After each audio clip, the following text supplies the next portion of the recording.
Welcome to the Real Credit Talk Show, audio edition. I'm your host, Tiana Mayers, also known as Lady T,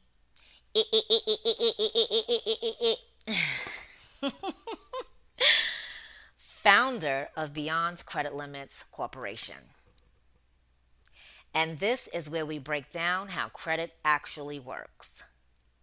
Not from opinion, not from guesswork, but from how the system is designed to read you. This is a Beyond Credit Limits production. If you want to understand how your situation connects to what we talk about here, you can visit www.beyondcreditlimits.com. And if you've been tapped into the brand, you already know what it is at thatmerchmood.com. This is a space where we stop repeating credit myths, stop chasing surface level advice, and start breaking down how the system actually works. Not the watered down version, not the social media version, not the version people throw around without context. The real version. The structured version. The version that helps you understand what is actually happening when your name, your information, your accounts, your behavior, and your decisions all come together inside a credit profile. So, wherever you're listening from, I want you to settle in because this conversation is not just about credit. It's about how your profile is being read before you ever get an answer. Now, let's go. Tonight is not about your credit. Let me say that again. Tonight is not about your credit. Tonight is about the words, the actual words sitting inside your credit file right now. Words like charged off, settled, in dispute, collection, transferred, closed by grantor, date of first delinquency, scheduled removal. Every one of those words is in your file for a reason. Every one of those words means something precise. And every one of those words is either working for you or working against you right now. Most people have stared at those words without knowing what they actually say. Not tonight. Tonight, you learn the words. Tonight, you learn the fields. Tonight, you learn what every entry in your file means and what it does not mean. Because knowing your credit score is not the same as knowing your file. And knowing your file is where the real work begins. Let's go. Welcome to episode 3 of the Real Credit Talk Show. I'm Tiana Mayers, Lady T. I want to start today with something practical. I want you to think about the last time you pulled your credit reports. Not the app, the actual reports. The full document from the bureaus. And I want you to think about what you did with it. Did you read every field on every account? Did you check the dates, not just if the accounts were there, but which dates were listed and what each one meant? Did you read the remarks section on each account? Did you look at the inquiry section and verify every single entry? Did you compare what the personal information section showed against what it should show? If any of that felt unfamiliar, if the honest answer is no, this episode is exactly where you need to be. Because today, we are doing something specific. We are opening the credit reports together. We're going section by section, field by field. We are learning what every word means, what every entry is communicating, and what to look for when something is not right. This is not theory. This is a skill. And by the end of this episode, you will have it. Let's start at the very beginning. When you pull your actual credit reports, not an app, the raw bureau reports, you are looking at a document with 4 distinct sections. Most people do not know that. They open it and they see a wall of information and they either panic or skim through it. But there is structure here. And once you know the structure, you know exactly where to look for what. Section 1 is your personal information. This is your name, address history, date of birth, social security number, partly masked, and employment history where reported. This section lives at the very top of the credit reports. It is the first thing the file establishes. Section 2 is your account history. This is the largest section. Every account that has ever been reported to the Bureau lives here.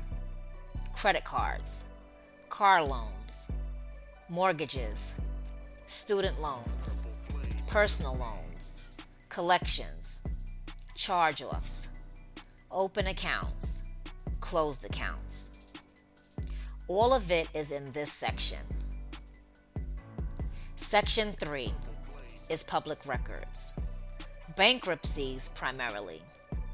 Legal financial events attached to your record. This section may be empty. And empty here is good. Section 4 is your inquiry history. Every entity that has accessed your file.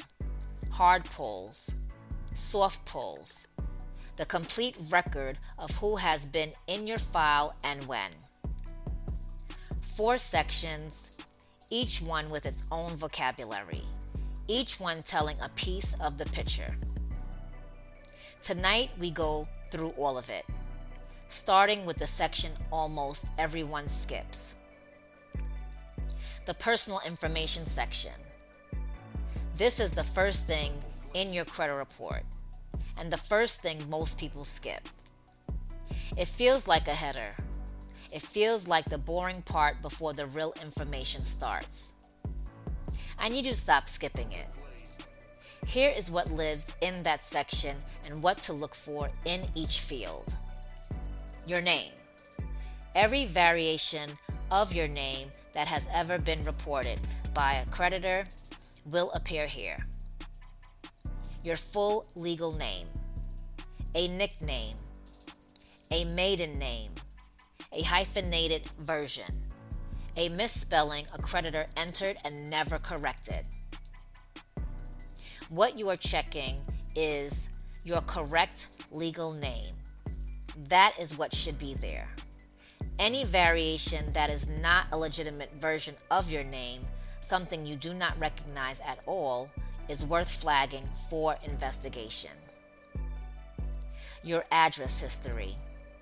Every address ever associated with your file appears here. Current address, former addresses, sometimes an address from 10 years ago that never aged out of the file. What you are checking. Every address should be somewhere that you actually lived. An address you have never seen before is a flag. It can mean a data entry error. It can mean something more serious. Either way, it deserves a closer look. Your date of birth. This should be your exact date of birth. 1 digit off, even a single number transposed, can create a mismatch when your identity is being verified. Check it every time. It takes 3 seconds. Your social security number, shown partly masked on consumer reports. Verify the visible digits are correct. Employment history. Not all creditors report this field, and it does not affect your credit scores. But where it appears, it should reflect employers you've actually worked for. Accuracy here matters for the integrity of the full record. Read this section every time you pull your credit reports. All 4 pieces. Everything else in the file is built on top of this information.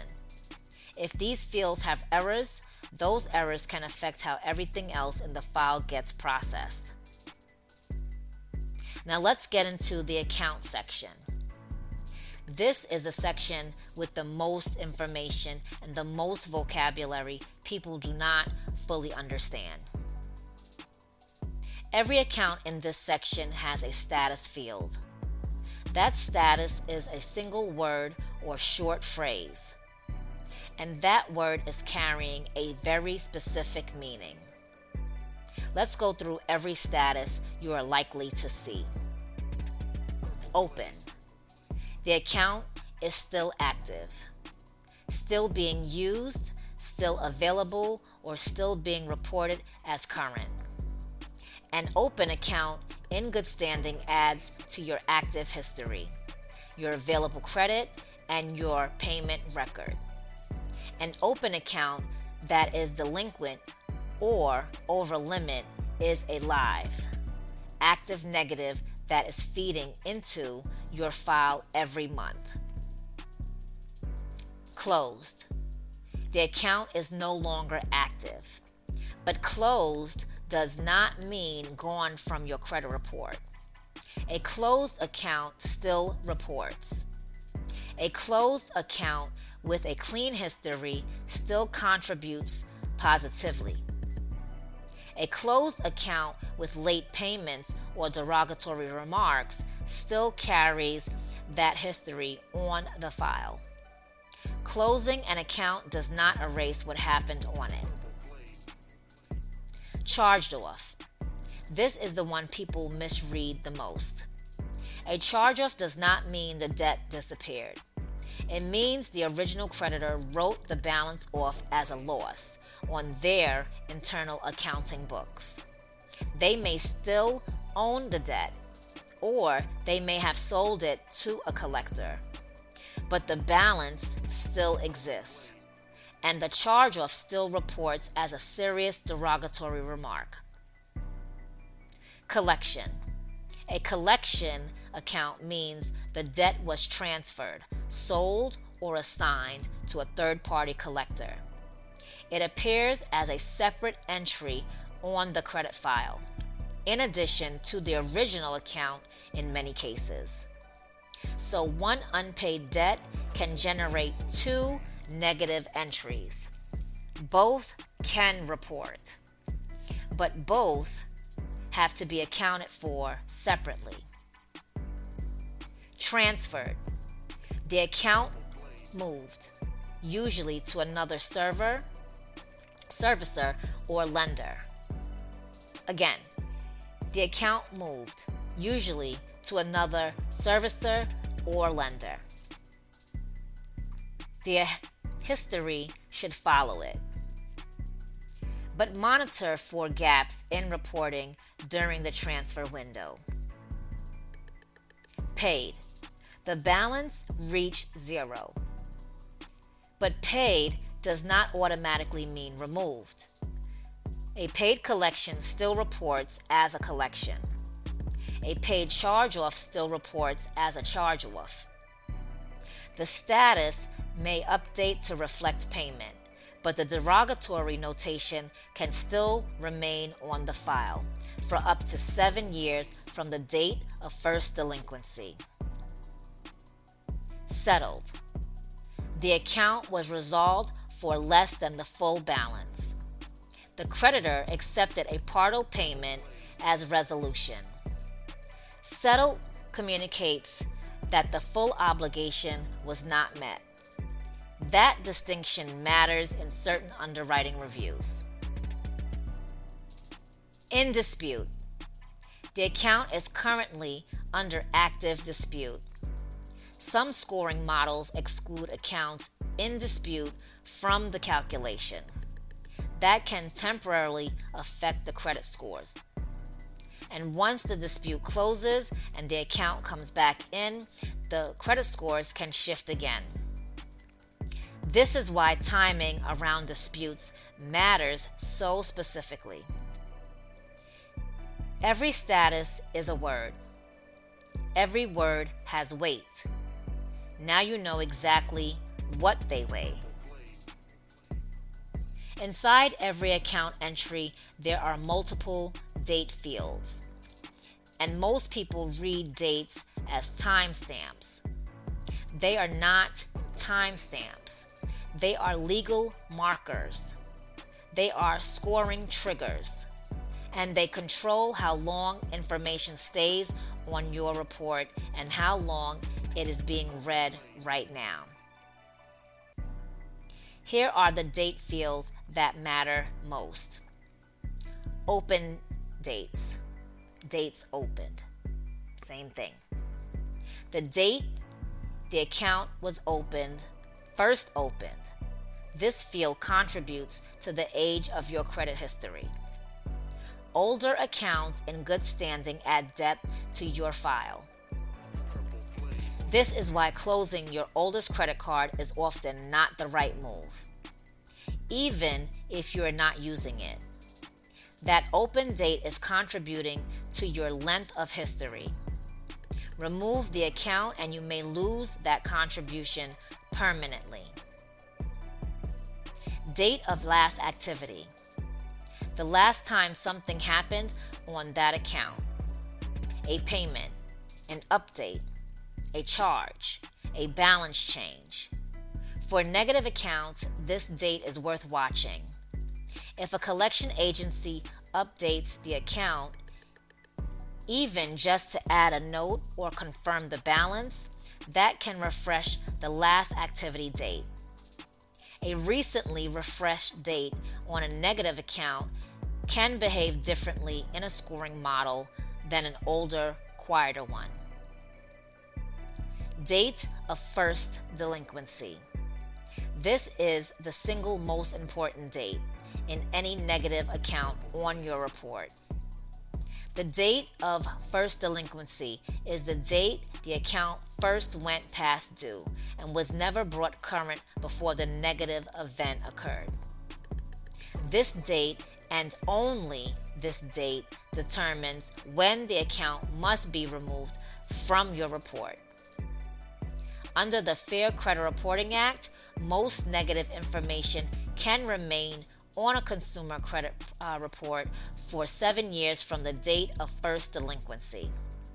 Not 7 years from when it was sold to a collector.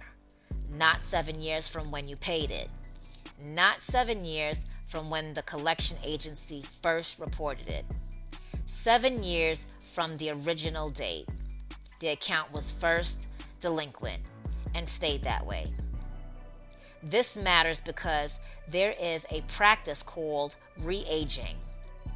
Re-aging is when a collector reports a newer, false date of first delinquency in order to extend how long the account stays on the credit reports. That practice is illegal under federal law, but it does happen. And the only way you catch it is if you know what date should be in that field and you are watching to make sure it matches. Scheduled removal date. Some reports display a projected date for when the account should fall off. If that date is shown, track it. If the account does not drop off when it should, that is reporting error you have the right to address. Again, that is a reporting error you have the right to address. Read the dates, all of them, every time. Inside every account entry, beyond the status and the dates, there is a field most people have never looked at. The remarks field, sometimes called special comment codes. These are short Short annotations, a word or a phrase that describe a specific condition on the account that the status field alone does not capture. Most people do not know they exist, and most of the people who have seen them have never known what they mean. Let me walk you through the most significant ones. Account closed by consumer. You close this account, not the creditor. In certain lending contexts, there is a distinction between a consumer closed account and a creditor closed one.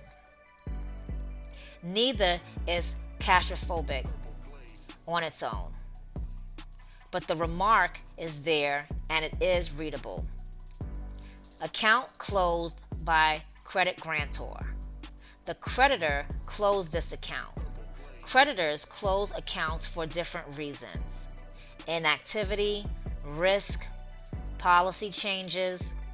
The remark does not always say why, but it communicates that the closure was not by your choice. Paid by insurance. This appears on accounts, often medical accounts, where insurance payment resolved the balance. Generally, a neutral to positive remark, but it needs to be accurate. If it is there, and it should not be, that is a reporting error. Included in bankruptcy. This remark signals that the account was part of a bankruptcy filing. If this remark appears on an account incorrectly, if the account was not included in a bankruptcy, that is a serious inaccuracy with serious consequences. Investigate that immediately. Consumer disputes this account. When you file a dispute and the account is verified as accurate, some furnishers are required to add this notation. The remark can stay on the account even after dispute closes. It is a marker that this account was challenged. Deferred payment. Payment on this account has been temporarily postponed. Student loans in deferment. Hardship agreements, not automatically negative, but it communicates the current state of the account. Charged off. When this appears in the remark field, in addition to the status, it is reinforcing the severity of the entry. Two places saying the same thing. That reinforcement carries weight. Pull your full credit reports. Find the remarks fields on every account. Read each one. If anything in there that does not accurately describe what happened on the account, you have the right to address it. When you pull your credit reports, you are not pulling one document. You are pulling all three: Equifax, Experian, TransUnion. 3 separate companies, 3 separate databases. And because creditors are not required to report to all 3, those 3 databases will not always contain the same information. An account on your Experian report may not appear on your TransUnion credit report at all. A balance that updated on Equifax may still be showing the old number on Experian. A collection removed from one bureau may still be active on another. This is not a mistake. This is how the system is built, which means reading one report gives you 1/3 of your picture. Here is what you are comparing when you read all 3. First, which accounts appear on all 3, and which accounts appear on only 1 or 2. An account that appears on one bureau but not the others is not automatically a problem, but it is worth knowing, because whether the account is positive or negative, it is only affecting the report where it lives. Second, are the balances consistent across bureaus? Balances can report at slightly different times because each creditor has its own reporting schedule. Some variations is normal. A large unexplained discrepancy on the same account across bureaus is worth following up on. Third, are the statuses consistent? If an account shows as paid on one bureau and still open or delinquent on another, that is a reporting inconsistency. The creditor updated one bureau and not the other. That affects your credit scores differently at each bureau, and that inconsistency can be corrected. Fourth, are the dates of first delinquency consistent on negative accounts across all three bureaus? This is the one that matters most for negative accounts. The date of first delinquency should be the same on every bureau reporting that the account is on. If the dates are different, one of them is reporting incorrectly, and the incorrect one may be extending how long that account stays on your file. Read all three reports. Compare them. The differences between them are often where the most important work gets found. Let's talk about the public record section. This section does not apply to everyone, but for the people it does apply to, it is one of the most significant parts of the report to read carefully. Historically, this section included civil judgments and tax liens. Most of that information has been removed from consumer credit reports following changes to reporting standards in recent years. Today, the primary public record you will see on a consumer credit file is bankruptcy. Chapter 7. A liquidation bankruptcy can eliminate most unsecured debts, remain on a credit report for up to 10 years from the filing date. Chapter 13. A reorganization bankruptcy involves a structured repayment plan rather than a full discharge of debts. Typically remains on a credit report for 7 years from filing. Now here is the specific thing to look for in your report if you have a bankruptcy in your history. Every account that was included in the bankruptcy should be marked as such in the account section. The status should reflect the discharge. If individual accounts that were discharged in a bankruptcy are still reporting as active delinquencies, as open balances, or as ongoing negatives, that is a reporting inaccuracy. The legal event of the discharge happened. The file should reflect that event accurately. If the accounts are not reflecting the discharge, that is something you have the right to correct. And if the public records section shows a bankruptcy you did not file, that is a serious error that requires immediate attention. Read this section carefully. Verify that what is there belongs there, and verify that what should be there is accurate. The inquiry section of your credit report. This is the record of every entity that has accessed your file. When you open the section, here is what you are looking at. Each entry shows the name of the company that pulled your file, the date they pulled it, and in many report formats, they type hard or soft. Hard inquiries appear when you formally apply for credit. They are visible to other lenders who review your file. They stay on your credit reports for 2 years. Most scoring models reduce or stop weighing them after 12 months.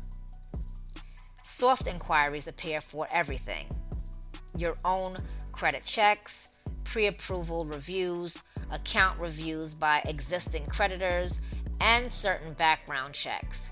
Soft inquiries are only visible to you on your own consumer report. Other lenders cannot see them. They do not affect your credit scores. Here is what you are checking for in this section. First, do you recognize every hard inquiry? Every hard inquiry should match a credit application you submitted. If you see a company name you do not recognize, investigate before assuming it is fraud. Many creditors report under a parent company name that looks different from the brand you applied with. A store card may show the name of the bank behind it, not the store. If after investigation the inquiry is not one you authorize, that is something you have the right to dispute. Second, check the dates on every hard inquiry. Hard inquiries older than 2 years should not still be on your credit reports. If they are, that is a reporting error. Third, look at the soft inquiry section. You will often see entries from your existing creditors labeled as account review. This is your current creditors periodically pulling from your file to monitor your credit profile. They use what they see to make internal decisions about your existing accounts with them. This is normal, but it is useful to know what is happening and to know which creditor or creditors are watching closely. The inquiry section is one of the fastest sections to read, but it is also one of the most telling. Read every entry, verify every hard pull, and flag anything that does not belong to you. One of the most important things you are doing every time you read your credit report is checking for information that does not belong there. There are 3 specific types of errors that show up on a consumer credit reports regularly. The first is a mixed file. A mixed file happens when data from another person's credit history gets attached to your file by mistake, usually because of similar names, similar social security numbers, or similar addresses. When you are reading through your account section and you see an account you do not recognize, such as a credit card from a bank you have never used, a loan from a period that does not make sense, an address tied to an account that was never yours, document it. That is a flag that requires follow-up. The second type is reporting inaccuracy on your own accounts. These are your accounts, but the information being reported is wrong. Wrong balance, wrong status, open when it should be closed, or delinquent when it was paid.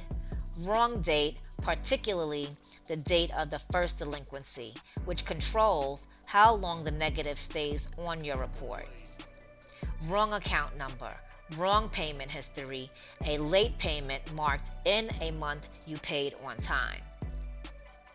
Every one of those errors affects how the accounts read, and every one of them can be addressed with a formal dispute backed by documentation. The third type is a duplicate entry. This is when the same debt appears twice, once as the original creditor account and again as a collection account for the same balance, both reporting as active negatives. One debt, 2 entries, double the impact.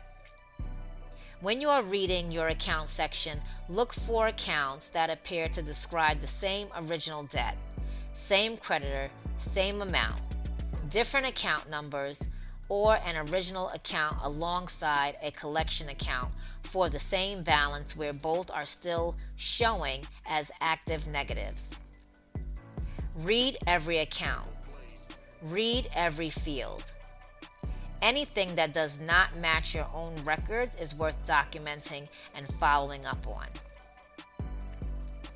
We have spent most of this episode learning what problem entries look like, what the words mean when something went wrong.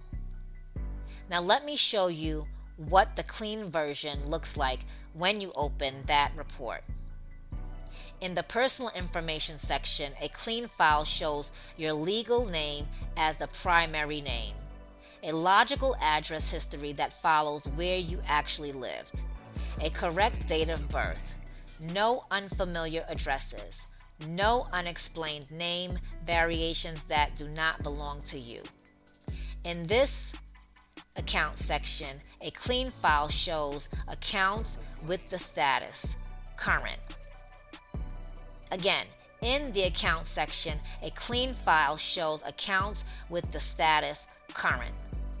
Payment history fields showing consistent on-time marks, often display as OK, pays as agreed, or a positive indicator, depending on the report format you are reading. Balances that sit well below the credit limits. Open dates that go back several years, giving the file age and depth. A mix of account types, at least one revolving account and at least one installment account. Closed accounts with clean histories still appear. That's fine. A closed account with a clean payment record continues to contribute positively to the file even after it's closed. In the public records section, a clean file shows nothing. That section is completely blank. No entries. In the inquiry section, a clean file shows fewer or no hard inquiries in the last 12 months. The entries that are there are recognizable. Company names you can connect to applications you actually submitted. Dates that align with when you applied. No collections accounts, no charge-off entries, no accounts with the notation derogatory. No remarks reading account charged to profit and loss. No entries you cannot account for. That is what a clean file looks like on the page.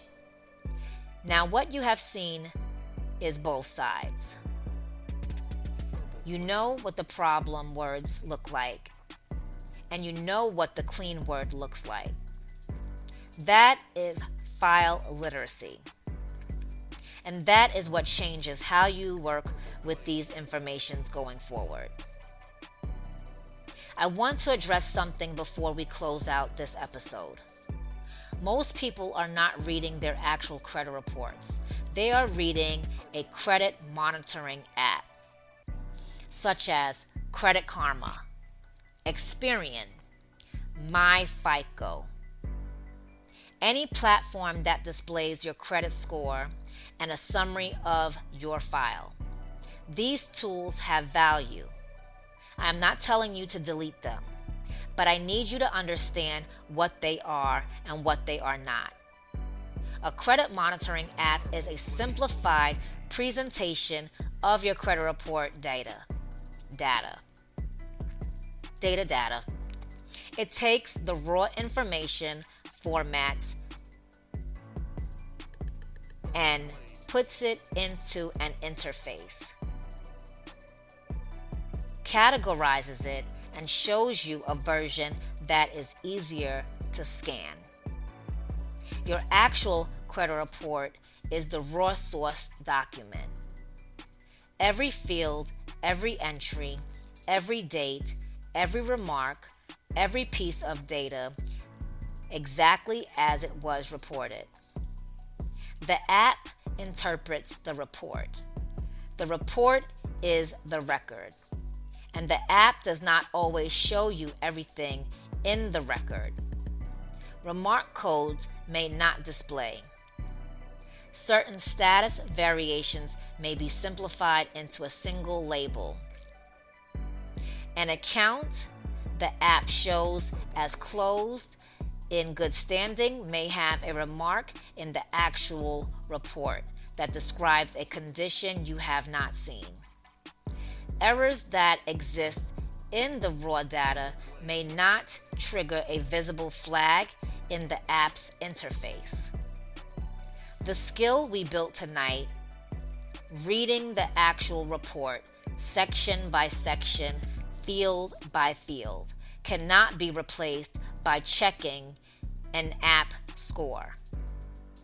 The app is a monitoring tool. The report is the record. Use the app to track movement over time. Use the full report to actually read what is there. Both have purpose, but they are not the same thing. And now you know the difference. Let me answer some of the questions that have come up most often when people start actually reading their reports. Question 1. I see an account I don't recognize. What do I do before I assume the worst? First, look up the creditor name. Many accounts report under a parent company or bank name that looks completely different from the brand you know. A store credit card often reports under the name of the issuing bank. A medical debt may report under a billing company name, not the provider. Before you dispute, research the name. If after research you still cannot connect it to any account you open, then the document itself needs investigation. Question 2. I see the same debt appearing twice. What does that mean? Well, it usually means the original account is reporting alongside a collection account for the same balance. This is called a duplicate entry. Both entries are counting against you. This is known type of reporting inaccuracy, and it can be addressed. Again, this is a known type of reporting inaccuracy, and it can be addressed. Document both entries. Note the original creditor, the collection agency, and the balance on each. That documentation becomes the basis for the correction. Question 3. An account fell off one bureau, but it is still on the other two. Is that normal? It can be. Bureaus process removals on their own timelines. If an account aged off one bureau correctly, give the other two a reporting cycle to catch up. If after a reasonable period the account is still on the other bureaus when it should have been removed, you can contact those bureaus directly and request the removal with documentation of when the account should have aged off. 4. I found a remark on an account that I don't understand. How do I know if it is a problem? Write it down exactly as it appears. Look it up. The Bureau publish lists of remark codes and their meanings. If the remark describes something that did not happen on the account, that is an inaccuracy. If it accurately describes the history of the account, then the remark is correct even if it is not the remark you want to see. Understanding which situation you are in determines what your next steps is. 5.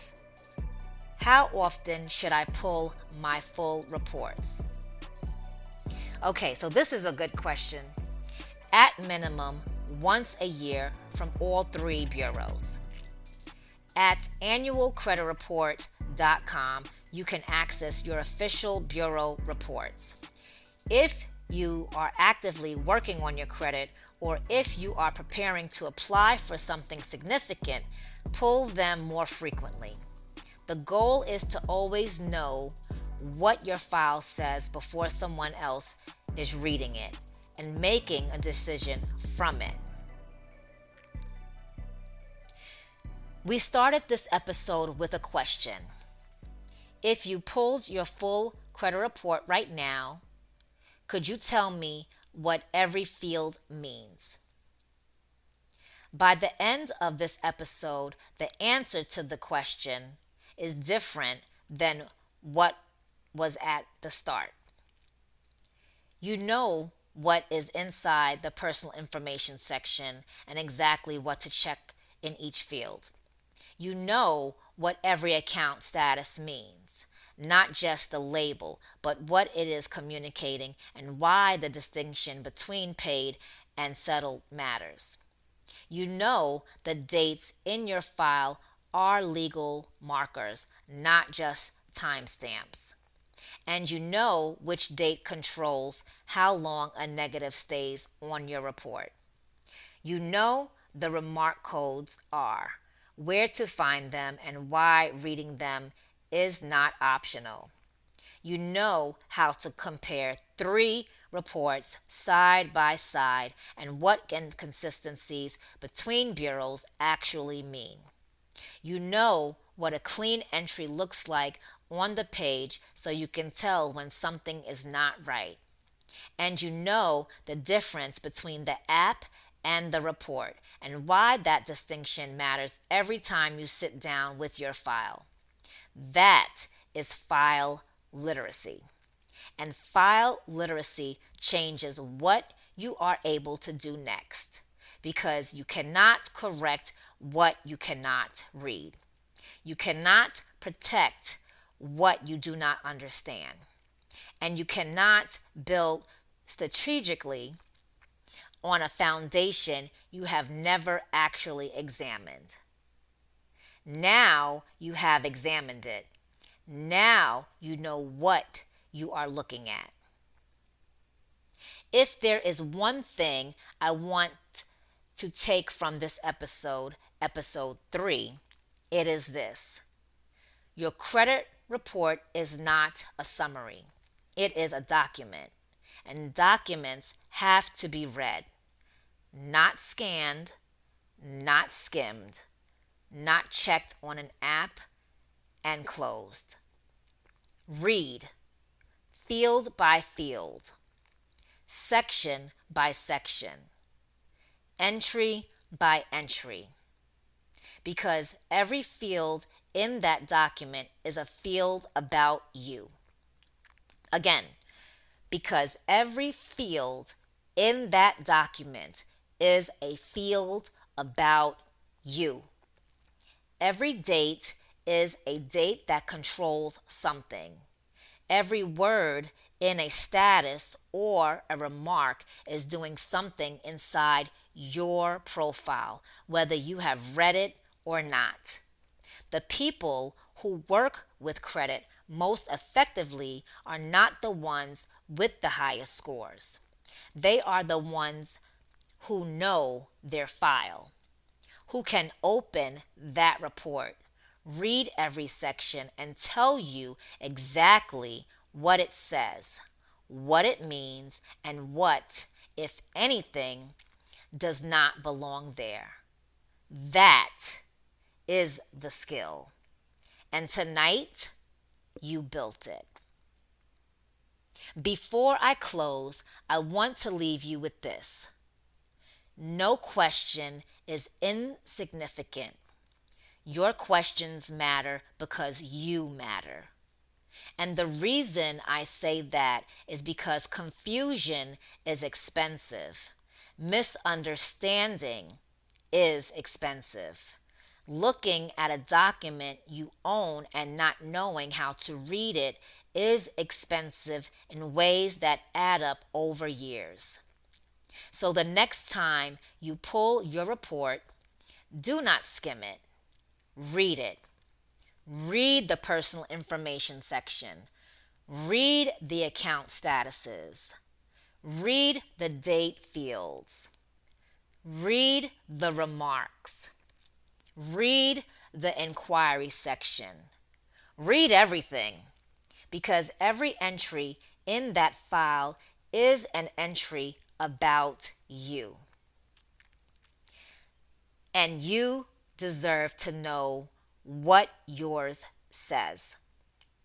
Ask the question, respect the process, learn the language, and move with the kind of intention that only comes from actually understanding what you are looking at. This has been the Real Credit Talk Show, hosted by me, Tiana Mayers, Lady T, founder of Beyond Credit Limits Corporation. Visit us at www.beyondcreditlimits.com. And if you know the brand, you already know www.merchmood.com. Until next time, keep learning, keep positioning, and keep moving with intention. Good night.